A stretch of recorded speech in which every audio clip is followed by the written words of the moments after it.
번 공회에 잡혀가서 더 이상 예수님의 이름으로 이런 일들을 행하지 말아라 얘기했는데 사도들이 계속 예수님의 이름을 가르치고 전하고 아픈 사람들을 고쳤습니다.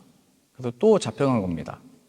그때 성령님이 역사해가지고 이 생명의 말씀을 또 가서 전해라 하면서 옥문이 열리고 또 바깥으로 또 나갔습니다. 그래서 또 다시 잡아들이라 해서 채찍질하고 위협하고 가르치지 말라고 한 그 상황 가운데 고백되어지는 그 내용입니다. 한 번 고난 당할 수 있고 한 번 어려움 당할 수 있는데 이게 계속 반복되면 지치는 겁니다. 힘들어지는 거죠. 뭔가 우리들에게 주어진 문제들도 한 번 겪은 일인데 또 계속 겪으면 힘들어집니다. 근데 이 반복되는 그 상황 속에서도 제자들은 그 반복되어지는 그 상황을 이기는 그 힘을 가지고 있었습니다. 이런 모욕과 박해와 핍박을 받는 자격 얻은 것을 기뻐한다라는 이 무서운 표현을 쓰고 있습니다. 본래 제자들은 야고보와 요한의 어머니도 예수님께 그렇게 얘기했었습니다. 당신의 나라가 임했을 때 내 한 아들은 당신의 오른편에, 한 자녀는 왼편에 앉아있기를 원합니다. 그러니까 예수님이 임금이 되고 왕이 되셨을 때 내 아들들이 그런 높은 자리, 예수님과 함께하는 그 자리에 있었으면 좋겠습니다.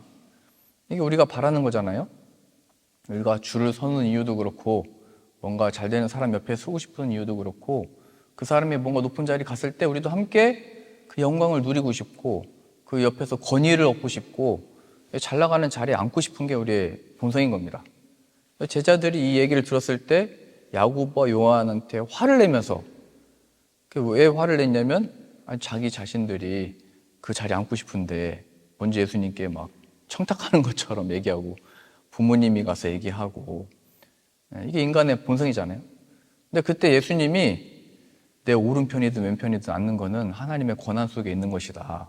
그러면서 무슨 말씀을 하시냐면, 근데 내가 마시는 잔을 너희가 마실 수 있겠느냐? 이런 말씀하십니다. 내가 마실 잔을 너희가 마실 수 있겠느냐? 그랬더니 야고보 요한은 우리가 그것을 마실 수 있습니다. 이렇게 얘기해버리거든요. 그때 예수님이 뭐라고 말씀하시냐면, 나는 섬기러 온 자고 이 많은 사람들의 죄를 위해서 대속물로 내줌을 받으려고 온 자다. 그래서 무슨 잔을 말씀하신 거냐면 굉장히 쓴 잔입니다. 쓴 잔. 고난의 잔. 십자가에서 다른 사람들을 위해서 죽는 잔. 그걸 섬긴다고 표현하신 거거든요. 너희가 이 잔을 마실 수 있겠느냐? 그러니까 그게 무슨 의미인지 모르면서 다 마실 수 있다고 얘기했던 겁니다. 근데 예수님이 막상 그 잔을 마시되 잡혀가시고 채찍질 맞으시고 십자가를 지고 골고다 언덕으로 오르실 때, 십자가에 못 박으실 때 다 떠나가 버린 거죠. 그 잔을 마실 수 없더라. 그 예수님의 고난에 함께 동참할 마음이 없더라. 예수님과 함께 그 채찍을 맞을 어떤 자신감이 다 없어졌더라. 이거 보여주고 있잖아요. 근데 예수님의 제자들은 예수님과 함께하는 그 영광을 누리고 싶어 했지만, 예수님과 함께 그 기쁨을 누리고 싶어 했지만, 이 쓴 잔을 같이 마신다는 그 의미를 아직 이게 몰랐던 겁니다. 그래서 오늘 이 말씀에 우리가 이 모욕을 받을 수 있는 자격, 그것을 얻게 된 것을 기뻐했다라는 이 표현은 예수님이 하신 그 쓴 잔을 이제 마시는 그 맛을 알게 된 겁니다. 예수님이 하신 그 말씀이 성취가 된 겁니다. 의를 위하여 박해를 받는 자는 복이 있나니 천국이 그들의 것이며, 예수님의 함께 계신 그것으로 인하여 우리가 받는 이 박해가 예수님으로 인하여 받는 것이고, 예수님 때문에 받는 것이고, 예수님의 그 쓴 잔을 우리가 함께 마시는다는 것을 이제 알게 된 겁니다. 산상수훈 마지막에 이런 복이 있거든요. 나로 말미암아 너희를 욕하고 박해하고 거짓으로 너희를 거슬러 모든 악한 말을 할 때에 너희에게 복이 있다. 기뻐하고 즐거워하라. 하늘에서 너희의 상이 큼이라. 너희 전에 있던 선지자들도 이같이 받게 하였다. 이런 산상수훈의 그 말씀이 제자들을 통해서 성취가 된 겁니다. 그러니까 박해받는 것은 이상한 게 아니다. 박해가 없는 게 이상한 거다 이렇게 얘기하고 있는 겁니다. 예수님을 믿는다고 하는데 박해가 없고 그걸 이상히 여기지 않는 그 모습들이 오히려 이상한 거다 이렇게 얘기하고 있는 겁니다. 성경의 말씀은 다 하나님의 성취를 말하고 있는 겁니다. 아브라함을 통하여 이삭을 만들어내신 하나님, 또 예수님을 통하여 죽음에서 부활을 만들어내신 그 하나님, 약속하신 바를 다 성취해내듯이 예수님이 그 제자들에게 하셨던 그 약속, 이 산상수훈의 그 말씀들을 다 이루어내시는 겁니다, 하나님이. 그래서 내가 이 박해를 받는 게 무슨 의미고, 이 고난이 무슨 신앙의 의미를 가지고 있고, 내가 처한 이 모든 상황들이 도대체 나에게 무슨 의미를 주고 있냐 해서 오늘 특주하셨듯이 하나님을 보라, 하나님의 영광을 보라. 그 모든 것들 속에 시험과 곤고와 박해와 어려움들 속에 하나님의 이 뜻을 성취하시더라. 그래서 제자들이 그 고백이 나오고 있는 거예요. 모욕받는 이 자격을 나는 기뻐한다. 주님의 쓴 잔을 내가 함께 마실 수 있게 됐다. 이것이 바로 예수님이 십자가에서 죽으셨듯이 섬기는 이 일이다. 하나님은 우리를 시험하거나 뭐 이렇게 고통받게 하려고 하시는 분이 아닙니다. 욥기에 나왔듯이 하나님이 그것들을 일어나도록 그냥 허락하시는 겁니다. 세상이 예수님을 박해했듯이 또 이 세상이 주고자 하는 그 뜻에 따라 사망이 우리에게 다가오고 있듯이 하나님이 그걸 허락하셨습니다. 그 허락하신 가운데 하나님이 부활을 만들어내시고 이 부활을 본 자들을 통하여 예수 그리스도가 진짜라는 것을 나타내시는 것, 그 성취를 계속 이뤄가시는 겁니다. 그러니까 우리가 이 말씀을 받았을 때 이 말씀이 나의 말씀으로 주어졌다는 것을 긴장하고 봐야 됩니다.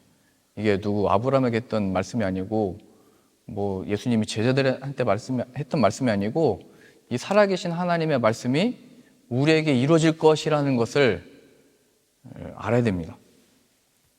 우리에게 이 기쁨 사라진 이유는 세상이 힘들거나 우리를 힘들게 하거나 살기 힘들어서가 아니고 이 예수님과의 교제가 없어진 겁니다. 예수님이 하시는 그 말씀을 깨닫지 못하기 때문입니다. 예수님이 하신 그 말씀이 잘 안 들리기 때문입니다. 하나님이 주신 이 말씀이 무엇인지를 모르기 때문에 그렇습니다. 제자들이 어디서 제일 당황했냐면 깨달았던 적이 별로 없거든요. 비유를 말씀하면 항상 예수님 풀어주셨어야 됐고 힘들었는데 제일 언제 어려워했냐면 나 죽을 거다 말씀하실 때 제일 어려워했습니다. 왜냐하면 제자들 생각에는 죽으면 다 끝이라고 생각을 했기 때문에 그렇습니다. 그러니까 자신들의 삶과는 이게 연결이 되지 않는 말씀이라고 생각했던 겁니다. 그 말씀과 예수님 하신 말씀과 내 삶과는 전혀 상관이 없는 말씀이구나. 그래서 어려워진 겁니다, 이게. 점점 더 예수님과 주신 말씀과 내 펼쳐진 이 삶과는 상관이 없는 말씀이네? 여기로 갔던 거예요. 자꾸 죽으신다고 말씀하시니까요. 그 다음에 살아나신다고 말씀하시니까요. 그 진리의 말씀이 주어졌을 때 우리가 이 말씀을 듣고요. 이건 내 삶과 상관이 없는 건데 이게 내 삶에 무슨 능력이지? 이게 이 말씀이 내 삶에 무슨 위로가 되지? 이게 제자들이 예수님의 부활을 보기 전의 상황인 거예요. 이게 이해가 안 되고 이게 어려운 말씀이라고 그러고 이게 내 삶과 무슨 상관이냐 얘기하는 거예요. 그렇게 들려졌던 그 말씀을 하나님이 부활을 통해서 나타내신 것이고 그 부활을 보고 느꼈고 부활하신 예수님 앞에 서게 됐던 이 제자들은 그게 이 진리의 말씀인 거구나 깨닫게 된 겁니다. 그 예수님이 살아계셨을 때 늘 하셨던 말씀이 5,000명 모였잖아요, 사람들이. 그 오병의 기적을 경험하고 막 와서 임금으로 삼아야 됩니다.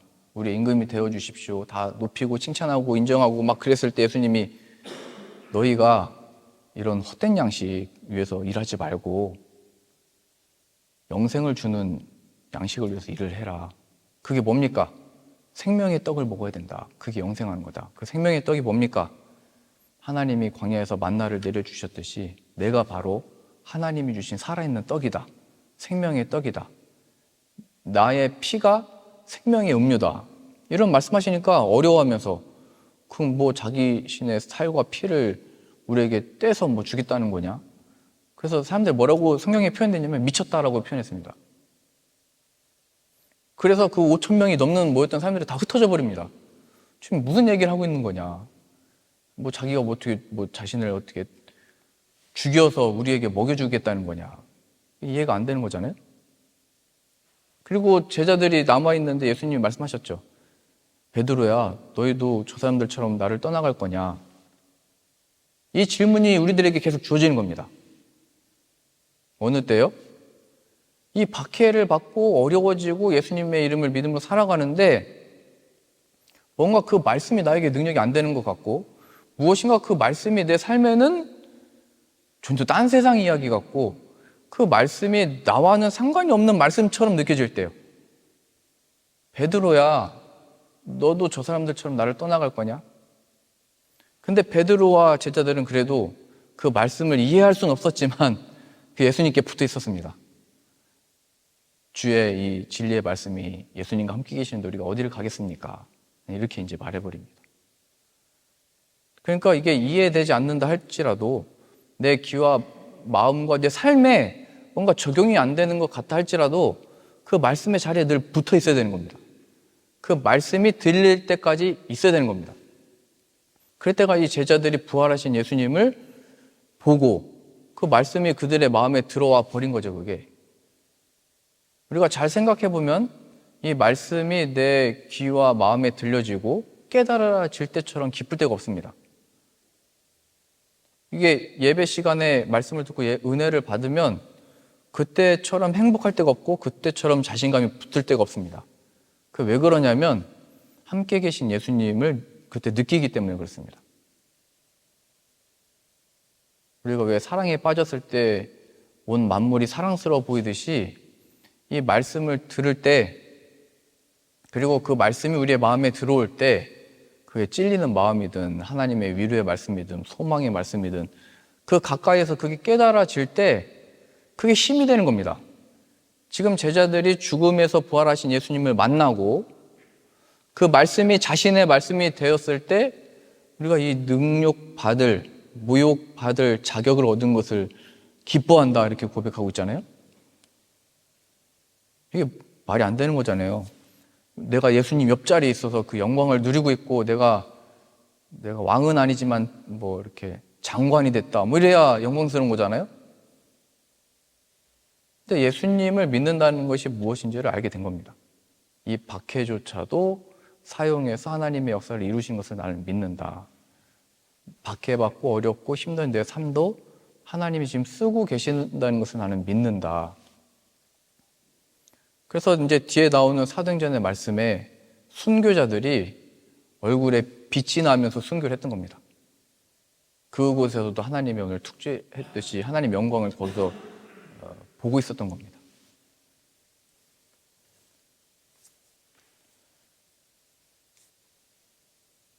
그래서 제자들이 깨닫는 것은 예수님의 말씀을 믿지 못했던 자신들의 모습을 깨닫고 그걸 회개하게 되는 겁니다.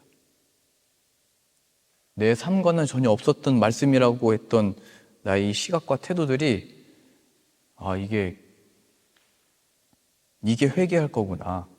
이게 나의 문제였구나. 지금 제자들은 이 박해도 없어야 하나님의 영광이고 이런 핍박이 없어야 하나님의 역사가 일어날 것인데 이렇게 전해 나갔다면 이제는 그 박해조차도 문제가 되지 않아 버린 겁니다. 그 제약이라고 생각하고 제한이라고 생각하고 로마 때문에 문제라고 했던 어떤 저 유대인의 지도자들이 문제라고 했던 그 비판적인 사고들도 이게 필요 없었던 거구나. 예수님이 필요했던 거구나. 예수님 함께 계시니까 박해든 유대 지도자들이 뭘 채찍질을 하든 로마가 곧 우리를 뭐 어떻게 박살을 낼 거든 하나님의 뜻에 맡기고 기쁨으로 얼굴에 빛이 나면서 그 박해 속에서 이 일들을 계속했던 겁니다. 시편 1편에 이 표현이 있습니다. 복 있는 사람은 악인들의 꾀를 따르지 아니하며 죄인들의 길에 서지 아니하고 오만한 자들의 자리에 앉지 아니하고 오직 여호와의 율법을 즐거워하여 그 율법을 주야로 묵상한다. 오만한 자들의 자리에 앉지 아니하고, 예수님의 제자들이 구했던 거잖아요. 예수님이 임금이 되셨을 때 나를 오른쪽, 나를 왼쪽. 예수님의 제자들도 다 그거 때문에 화났던 거잖아요. 내가 그 자리에 앉고 싶었는데 먼저 얘기했다고. 그래서 뭐라고 얘기했냐면 요한일서에서는 이생의 자랑 이렇게 표현한 겁니다. 그 이생의 자랑은 다 헛된 거다. 뭐 주실 수 있지만 그 하나님의 권한에 있는 거다. 그것이 너의 신앙의 설명이 될 수 없다. 그 세상이 주는 거고, 그래서 세상이 주는 건 잘 생각해 보면 무슨 고난을 주는 게 아니고 고통을 주는 겁니다. 못 얻어서 고통스럽고 얻었는데 허탈해서 고통스럽습니다.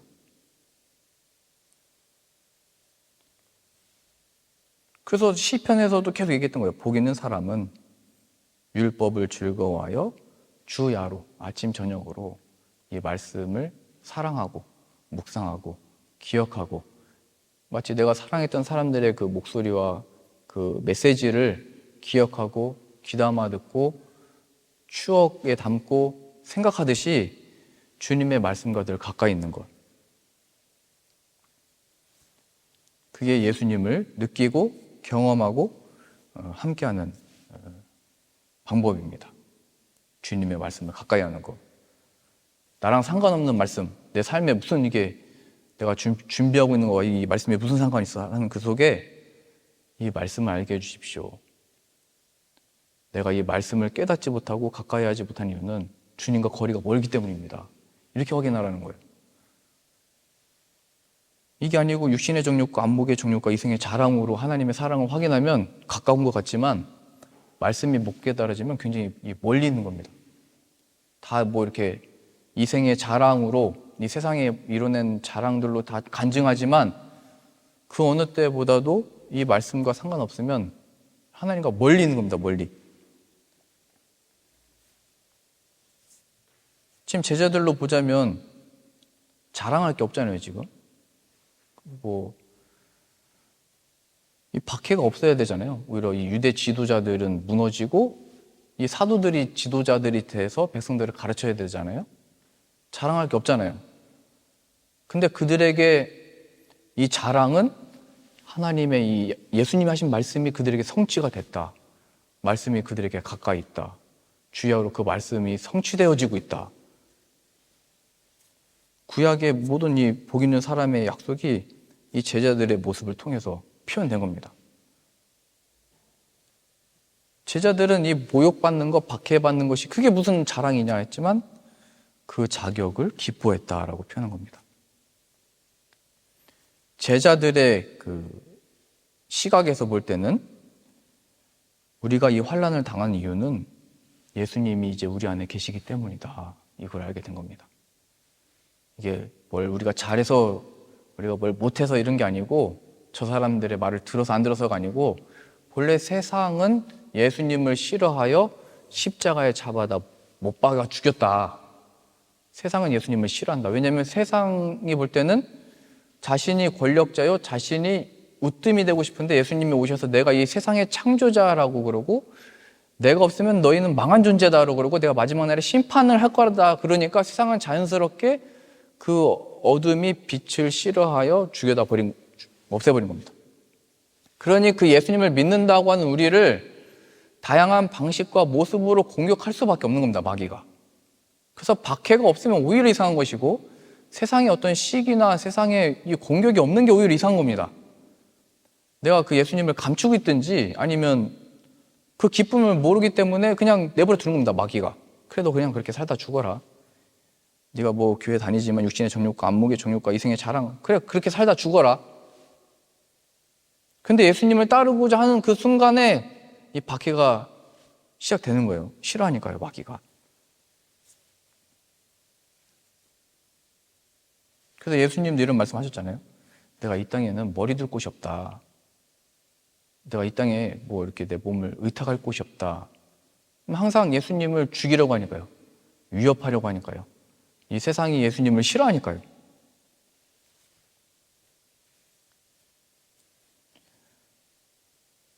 그 세상이 우리를 감당할 수 없다라고 하는 히브리서의 표현이 있잖아요. 이 표현은 뭐 우리가 더 세다 이런 표현이 아니고 세상이 우리를 받아들일 수 없다 얘기하는 겁니다. 그게 이상한 게 아니다. 너희 전에 있던 선지자들도 이같이 박해를 받았다. 하나님의 약속의 말씀을 받았던 사람들은 그게 진짜라는 것을 알았고, 그러나 그들의 삶은 박해였다. 그러니 어려움 겪는 것으로 인해서 근심하지 말아라. 그리스도의 고난이 너에게 주어지는 것이고 그 고난을 받은 자마다 예수 그리스도가 얻은 그 영광을 함께 얻게 되는 것이다. 이렇게 성경이 표현하고 있는 겁니다. 하나님 보좌, 영광의 그 자리에 우리가 함께 앉혀져 있는 거다 얘기하는 겁니다. 예수님과 함께 하고 있는 것으로 그 기뻐함으로 살 거냐, 아니면 이 세상에서의 칭찬과 인정으로 살 거냐, 이 자리에 늘 서게 되는 겁니다. 뭐 세상이 나쁘다, 세상이 못다 이걸 말하는 게 아니고요. 세상이 궁극적으로 우리에게 주고자 하는 것은 하나님 없이 그냥 살아라 얘기하는 겁니다. 하나님이 주라고만 안 하면 네가 여기서 유익을 취할 수 있지 않냐, 더 많은 사람들이 인기를 얻을 수 있지 않냐, 하나님 말하지 말아라. 그런데 자꾸 하나님을 발견했던 사람들이 추구하다가 하나님께 영광 돌린다 그러고, 노래 부르는 사람들도 갑자기 하나님께 영광 돌린다 이런 얘기 하는 거예요. 왜냐하면 하나님이 진짜라는 걸 알았기 때문에, 그 하나님의 영광이 무엇인지를 알았기 때문에 그걸 나누고 싶어서 감출 수가 없었던 거예요. 그들에게는. 지금 북한의 그 지하교회 성도들이 그 박해를 기뻐한다고 그러잖아요.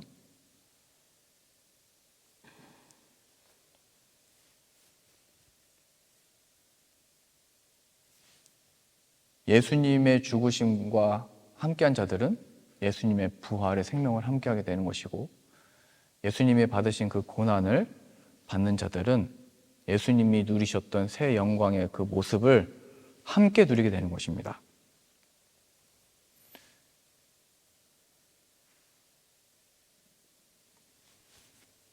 예수님의 이름으로 인해서 받는 그 수모와 고초를 받아들여라. 그리스도의 능력이 그때 우리에게 머무는 것이고, 그 받아들이는 그 순종 속에 온전함을 하나님이 이루신다고 약속되어져 있는 겁니다. 그래서 성경이 계속 이렇게 표현되는 겁니다.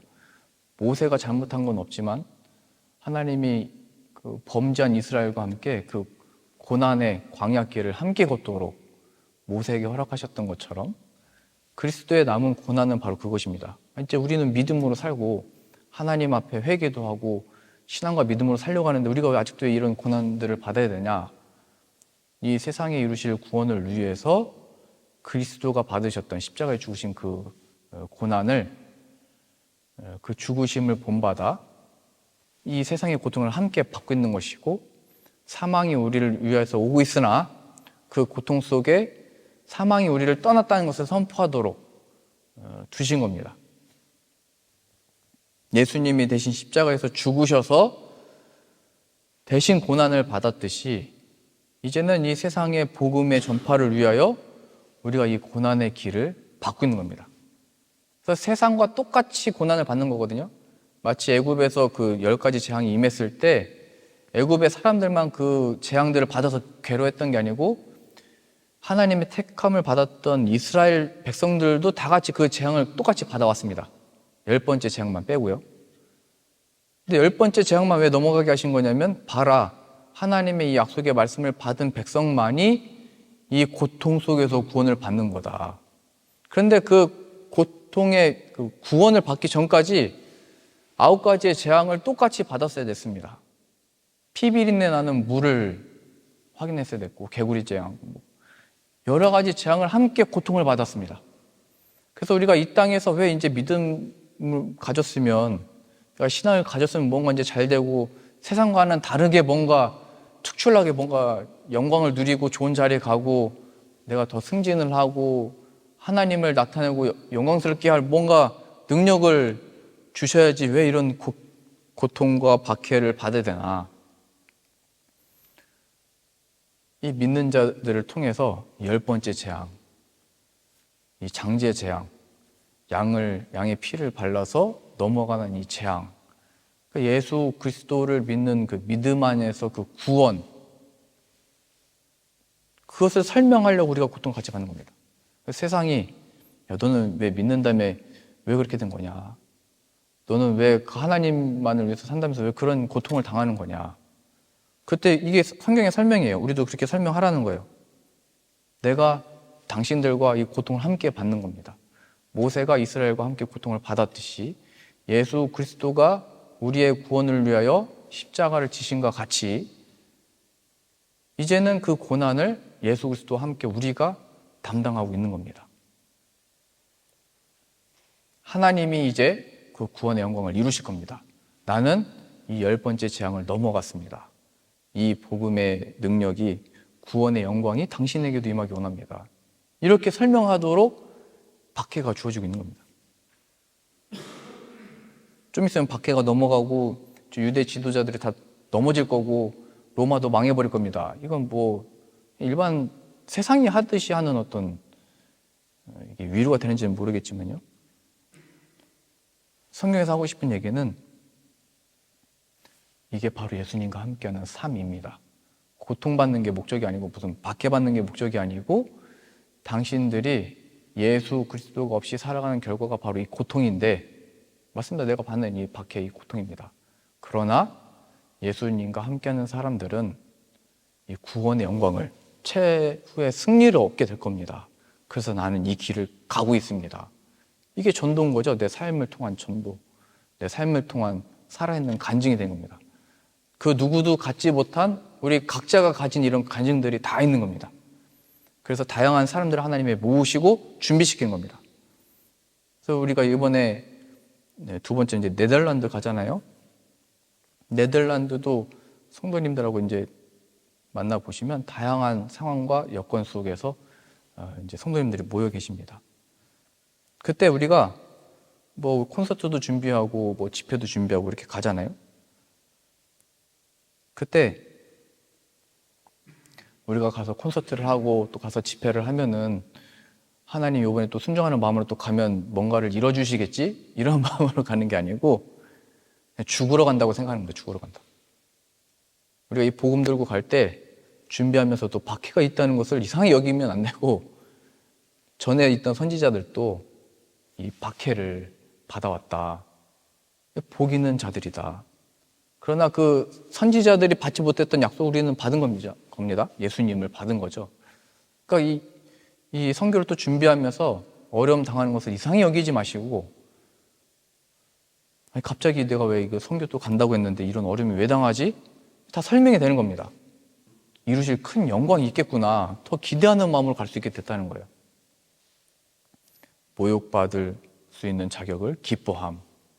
기쁨으로 힘들지만 함께 준비할 수 있게 되는 거고요.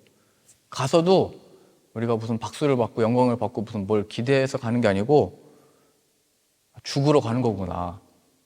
예수님이 마치 그 보내심을 받았을 때 이 세상의 대속물로 보냄을 받았잖아요.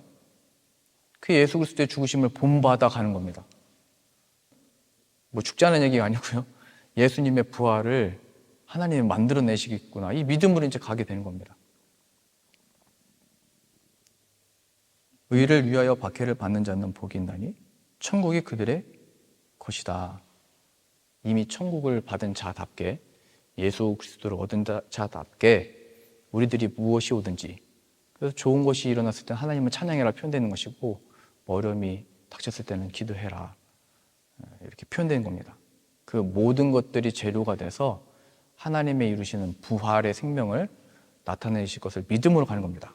내가 기대했던 바, 뜻했던 바대로 되지 않았다 할지라도 부활을 만들어내셨지, 이것을 내 이 인생과 내 이 스토리를 창피한 게 아니고 하나님이 이것을 간증으로 삼아서 하나님을 나타내시려고 내 삶을 허락하셨던 거지, 이 약속의 말씀들이 내 삶과는 전혀 상관없고 이래도 안 되고 무슨 힘도 안 되고 이게 무슨 박해받는 게 무슨 자격이고 무슨 기뻐함이냐 이렇게 말할 수 있잖아요. 예수님의 오른쪽에 자리에 앉을 자격을 기뻐함, 뭐 이렇게 제목이 되는데 설교 제목 자체가 모욕을 받을 수 있는 자격을 기뻐함, 이렇게 말할 수 있잖아요.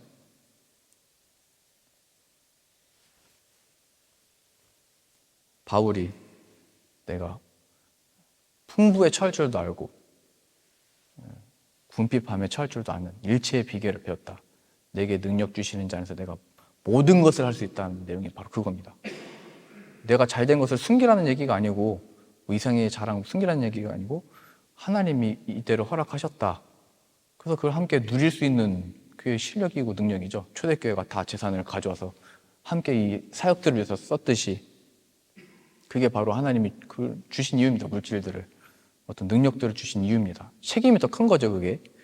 그리고 궁핍에 처했을 때도 사실 우리가 갑자기 궁핍해지면 더 없는 사람들이 다 있습니다. 믿는 자들이. 근데 그때 제가 발견한 게 뭐냐면 이 복음 전환 사역하면서 자존심이 상해서 안 받고 싶은 마음 막 있어요. 누구 도움받아서 사역하고 싶지 않고 그냥 내가 뭔가를 막 해가지고 뭐 바울도 텐트 만들어서 팔고 그랬잖아요. 이게 선교 후원 받아서 하고 싶은 마음보다는 그냥 막 어떻게 하나님 저한테 뚝딱 돈을 주고 가신다든지 막 부어주셔가지고 제가 막 교회에다 헌금해가지고 막 하고 싶지 뭐 여기저기서 후원 받고 저는 지금까지 이런 후원해달라는 말을 한 번도 해본 적이 없어요. 그런데 신기하게도 하나님이 채워주시고 그때마다 하나님이 이걸 보내주시고 그래서 하나님 제 자존심을 제가 스스로 못 깨는데 하나님이 이렇게 훈련시키는 거구나. 하나님이 하시는데도 내가 내 자존심으로 버티고 있었구나. 저는 이제 그게 깨진 겁니다. 받을 수 있는 것도 능력인 겁니다. 그래서 누군가가 위로해 줄 때 자존심 나빠하지 말고 받을 수 있는 것도 능력이 되는 거예요. 근데 그게 이제 다 깨진 거예요. 하나님이 도움 줄 수 있을 때 그럼 도움 주면 되는 거고 도움 받아야 될 때는 받으면 되는 거구나. 주님이 주시면 먹고 쓴 잔을 내주실 때도 그 쓴 잔을 받으면 되는 거구나. 그걸 배우는 겁니다. 그래서 오늘 말씀의 사도들은 그 이름을 위하여 능력받는 일에 합당한 자로 여기심을 기뻐하면서 공의 앞을 떠나니라. 그들이 날마다 성전에 있든지 집에 있든지 예수는 그리스도라고 가르치기와 전도하기를 그치지 아니하니라. 예수님이 좋으니까 그걸 계속 한 겁니다. 그 말씀이 그들의 말씀이 되었기 때문에 그렇게 했던 겁니다. 그러니 우리들에게 주어지는 삶 가운데 또 우리가 앞으로 준비하는 또 이 스프링 선교 사역 가운데 그 예수님을 기대하시고 예수님을 얻기를 바라시고 이 말씀이 나의 말씀이 되게 해주시고 나의 예수님이 성취되어지는 그런 삶과 사역이 되게 해주셔서 함께 기도하실 수 있기를 바랍니다.